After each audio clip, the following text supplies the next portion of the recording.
Hare Krishna. Hare Krishna. So, here at the Govardhan Institute in Vrindavan, we are very happy to have a special guest with us today, Sambhu from Washington, D.C. And I proudly announce that he got connected to Srila Prabhupada at the age of 14.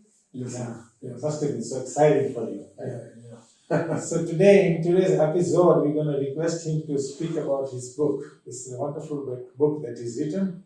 It's called Anyone Who Has Taken Birth as a Human Being in India, Bharat Bhumi. So, Sambhu Prabhu, we would like you to give us highlights of this book. First of all, we'd like to know what inspired you to write the book, and then we can go into some more highlighted points or details that you feel are very important that you have included in this book, so that the readers will benefit from that.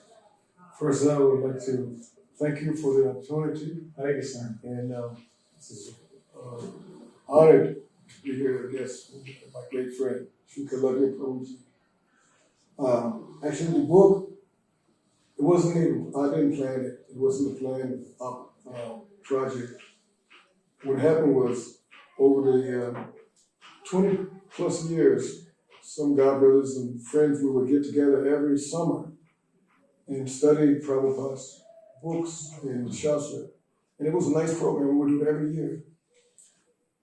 And so one year, it just happened, one of the subject matters was souls, individual living entities of souls taking birth in Bharat Bhumi. And I was very impressed with that subject matter. So I started just doing my own personal research, specifically on that subject. And so I was gathering the research, and I would share some of it with friends and godbrothers. What was the magnet about Bharat Bhumi? Why not Russia? Why not China? Why not America? What was Well, because in the scriptures, it was speaking about those souls who were born in Bharat Bhumi. It's special because of the fact that this is not an ordinary place, and it's the place where the Lord's pastimes are taking place. In the human form of life is a very valuable vehicle. And in the Shastra, it is also stated that anyone who's got the human form of life is understood that they perform a lot of austerities and penances, because out of 8,400,000 different species of life, only a small few are awarded the human form of life. And the human form of life is a vehicle for the soul to be able to help their ultimate emancipation from this material world. So this book will help us to understand what you're talking about right now? This book will help any human being, and specifically those who were born in Bharat Bhumi. See, what happened was, in the research that I was putting together, it was actually two subject matters: those who take birth as human beings, and then those who take birth in Bharat Bhumi. And so I had my own title. I had a title, Unfortunate Fortunate Souls. So one godbrother, friend, suggested that I use a quote from Prabhupada, which will make it even more powerful because it's a direct quote from him. And I had to agree.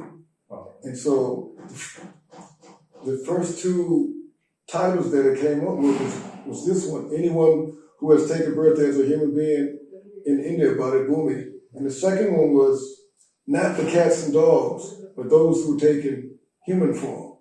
So I was going to put the first title on the front and then put the second title on the back. But I declined to do that because it wouldn't work out.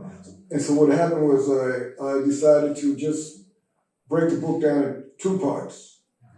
Instead of having one big book, I'll have two parts. And so this is the first part, and the second part will be Not the Cats and Dogs, but Those Who Take in Human Form. And so this first one is specifically geared for. So maybe you can give us some breakdown, some highlight, some of the points that you put in there. Actually, magnetic, points in there. Well, actually the whole book is like that because all Prabhupada. Right. But there's one section is called Sanatana Dharma. Sanatana Dharma, because Sanatana means eternal, Dharma means duty. Of course, most people in India, they identify as Hindu, although there's no such word, Hindu, in any of the scriptures. And the actual terminology should be Sanatana Dharma, which is one eternal duty. And one thing I learned in India, they're very, very structured when it comes to family and taking care of their family. They're very, very astute of wanting to do that. Would you say that the cultural values of the Vedic, India is included in here, and you're showing us how the cultural values are helping humanity at large? Actually, Prabhupada gives in here the information how fortunate they are and how one can apply this information to their life so that they can stop the cycle of birth and death. There's a verse in the Srimad Bhagavatam, 5th canto, 5th chapter, text 18.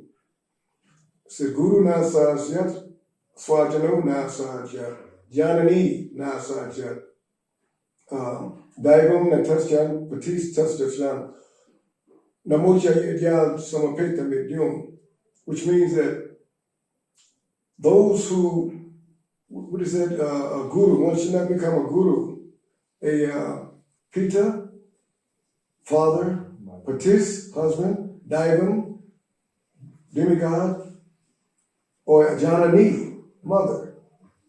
If what? Namocha, which mocha means delivering the from what's that? Samapetamidyam, the cycle, repeated birth and death. And all throughout that verse you hear the words nah. Don't do it. So by following the instructions that Lord Rishabhadeva was giving to his sons, because in India people they really have that desire to take care of their family. But if you can't deliver your dependents from the cycle of birth and death, then what is What's the value of family? What's the value? So this information is very important. And plus, it's understood that people who have taken birth here, it's not an ordinary thing. They have actually put in what's called agyata sukriti. They have put in the work. So if you put in the work, all you have to do is the other part of the work to finish it. It's like having a race and the finish line is right next to the door. But they get to this level and they stop. And the information is always in front of them, always in front of their face, but don't take advantage of it. So my goal and my duty, because I promised Prabhupada that I would come back to India because I was preaching here during this time in the 70s. And now that committed myself to this project, then I'm here and I'm trying to make every endeavor to allow people to take advantage of this information and purify their lives.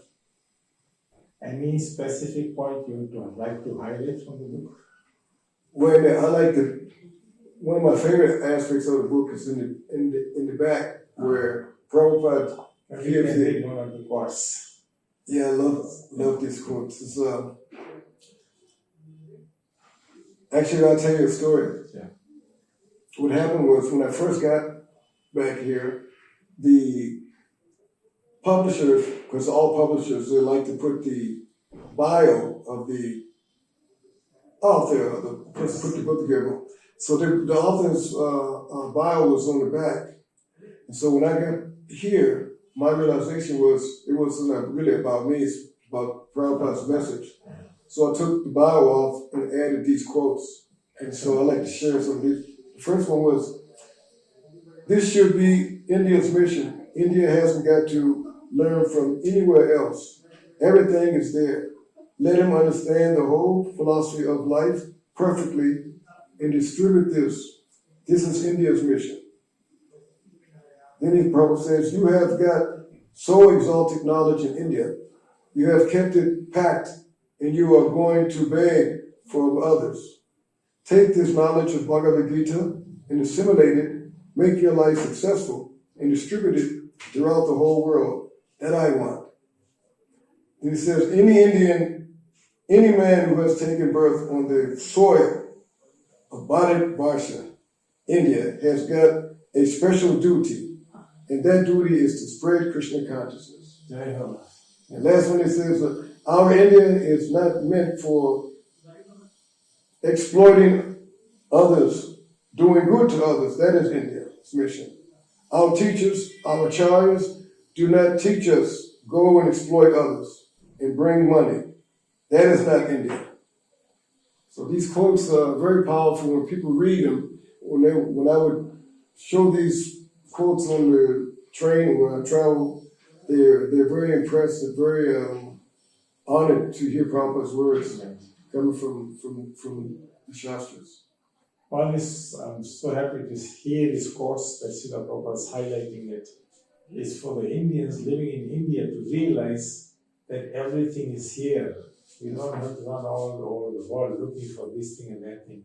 We should be running all over the world doing what Srila Prabhupada did. That's right. Because to give the real culture to the world, then the world can become so much more peaceful and so much more joyful to live in.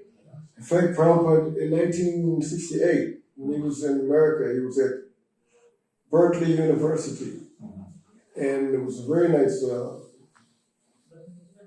conference. It was with the American Indian Association. You know, the American Indians in America to this day, they're number 2 in the world when it comes to most powerful lobby on the planet. They're number 2.